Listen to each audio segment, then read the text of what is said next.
Welcome to my class. इस particular video lecture के अंदर मैं फाइनेंशियल मैनेजमेंट के अंदर दिए गए फार्मूलाज को यूज करके weighted average cost of capital को कैलकुलेट करूंगा। This is based on book value weights and this is part number 2। आइएगा मूव करते हैं एक क्वेश्चन की तरफ। इस पर्टिकुलर एक्सेल शीट के अंदर हमें एक क्वेश्चन दिया गया है। Using the inputs given below in the capital structure of ABC Limited, calculate the company's cost of capital and weighted average cost of capital using book weights।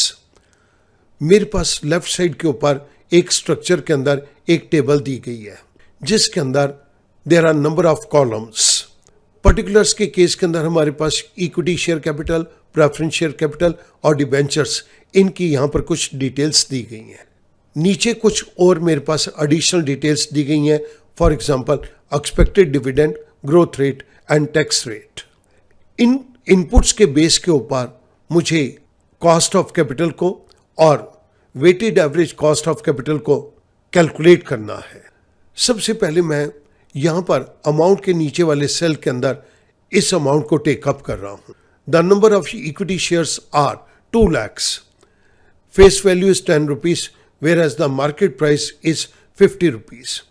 मैं यहाँ पर इक्विटी शेयर कैपिटल की book value को take up कर रहा हूँ 2 lakh multiplied by face value, this comes to 20 lakh rupees।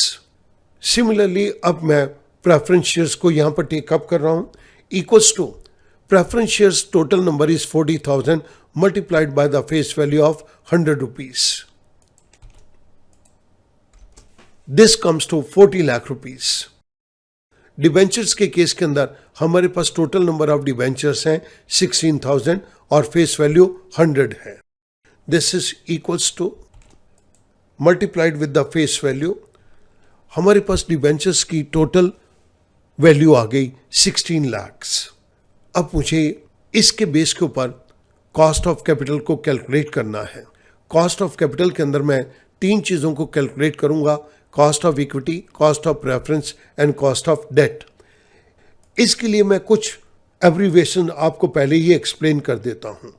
KE refers to cost of existing equity capital, D1 expected dividend per equity share, P0 current market price, G it is the constant growth in dividends, PD annual preference fixed rate dividend, NP net proceeds on the issue of preference share, and I refers to the annual interest payment amount।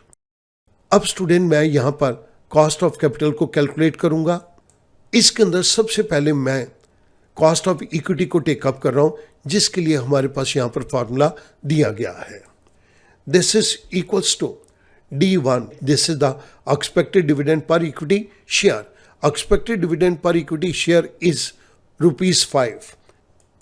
This is divided by P0, this is the current market price।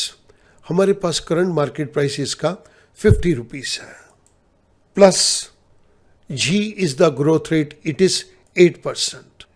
I press enter, मेरे पास यहाँ पर ये value 18% आ गई। Cost of equity is 18%। The next one is cost of preference share. इसके लिए हमें formula दिया गया है PD divide by NP। PD is annual preference fixed rate dividend divide by net proceed on the issue of preference shares। This is equivalent to preference shares के अंदर हमें यहाँ पर डिविडेंड 10% दिया गया है, so I write 10। This is divided by NP, that is the net proceed on the issue of preference shares। This is given to us in cell number F5। I press enter। Now the cost of preference share is 8%. Now I move on to the cost of debt.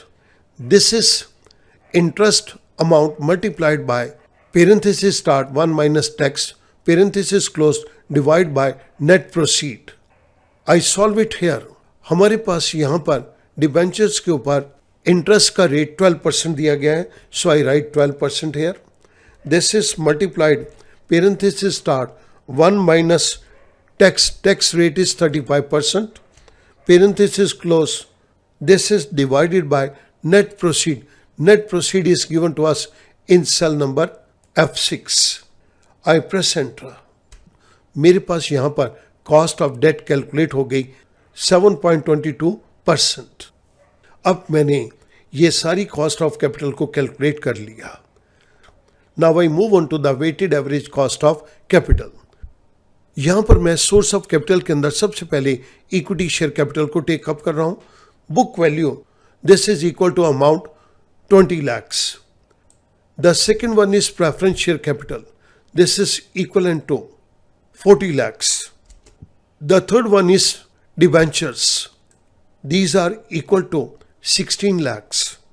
अब मैं इनका यहां पर total कर रहा हूं. Total equals to some. मेरे पास यहां पर यह सम 76 लाख रुपीस का आ गया. This is the total amount of capital. अब मैं इनको वेट से साइन करूंगा. This is equivalent to C14 divided by C17.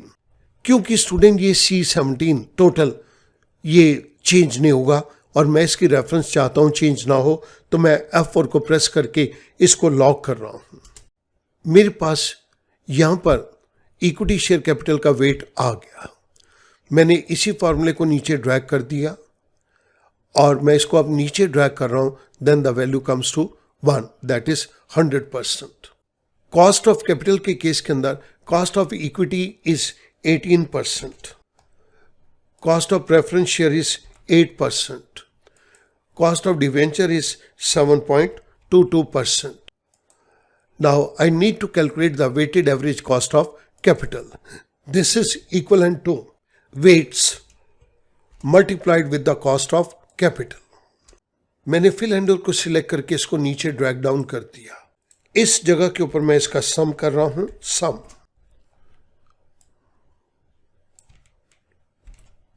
मैं इसको परसेंटेज के अंदर कन्वर्ट कर रहा हूं और यहां पर मैं डेसिमल्स को इंक्रीज कर रहा हूं. तो मेरे पास weighted average cost of capital 10.47% आ गई. स्टूडेंट, हमने इस पर्टिकुलर क्वेश्चन के अंदर दी गई दोनों रिक्वायरमेंट्स को फुलफिल कर दिया. हमने कॉस्ट ऑफ कैपिटल को यहाँ पे कैलकुलेट किया विद दीज 3 डिफरेंट फार्मूलाज और उसके बाद weighted average cost of capital को हमने यहाँ पर कैलकुलेट कर दिया. मैं इसको कलर दे देता हूँ. This is our weighted cost of capital. मैं उम्मीद करूँगा अब इस तरह का कोई भी क्वेश्चन करना आपके लिए बहुत आसान हो जाएगा. Thank you very much.